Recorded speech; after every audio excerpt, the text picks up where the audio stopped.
কেমন আছেন? ভালো আছেন? এই টাঙ্কার কোলে আমি বলেছিলাম প্লিজ কেউ কাউকে ছেড়ে যায় না, ওই দিন কেউ ছেড়ে যায় নাই, এবার আপনারা আমাকে ছেড়ে যায় না।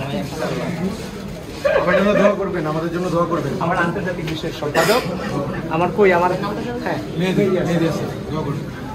ও এই হলের ভিপি ছিল তো নাকি? হ্যাঁ হ্যাঁ হ্যাঁ হ্যাঁ সবার প্রতি যারা আছে জিএস সবার সাথে সবার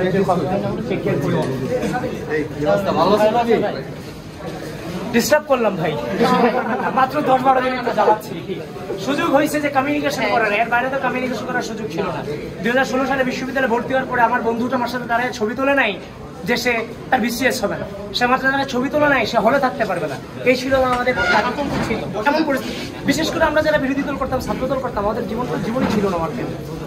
সুতরাং ওই জায়গা থেকে যেহেতু একটা পরিবেশ পরিস্থিতি সৃষ্টি হয়েছে, সেই জায়গাকে নতুনভাবে আমরা ভাবতে চাই, নতুনভাবে চিন্তা করতে চাই। যেটার মুখোমুখি হয়ে আসছি এর জন্য কোনোভাবে পুনরুত্থান না ঘটে। হ্যাঁ, রাজনীতি সব জায়গায় লাগবে, কিন্তু রাজনীতির হবে কোয়ালিটি নির্ভর, নট কোয়ান্টিটি।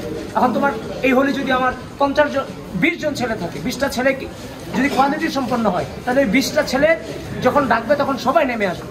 আমার তো প্রতিদিন সবাইকে নেমে আসতে হবে না, আমার তৈরি করতে হবে 20 জনকে। এমনভাবেই তৈরি করবো যেন ওই 20 জনকে সবাই পছন্দ করে। ওই দিকে আমরা ডাইভার্ট হবো ইনশাআল্লাহ। ওই দিক থেকে আগে যে কালচারগুলো ছিল ওটা তো রাজনৈতিক কালচার না, ওটা তো রাজনৈতিক কালচার না, এটা রাজনৈতিক অপসংস্কৃতি। আমি জানি না এটা কিভাবে সম্ভব হলো যে জাতীয় নির্বাচন আমরা টার্গেট ছিলাম, ভোটাধিকার চাচ্ছিলাম, জাতীয় নির্বাচনের ভোটাধিকার চাচ্ছিলাম।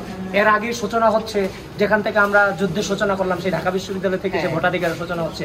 সুতরাং আমরা এমন একটা পরিবেশ সৃষ্টি করতে চাই, তোমরা সবাইকে জানাই দিব আমরা হেরে গিয়েও জিতে যেতে চাই, জিতে গিয়েও জিতে যেতে চাই। 5 আগস্টের পরে আমাদের নতুন করে জেতার কিছু নাই, আমরা 5 আগস্টে জিতে গেছি। এই জেনারেশনটা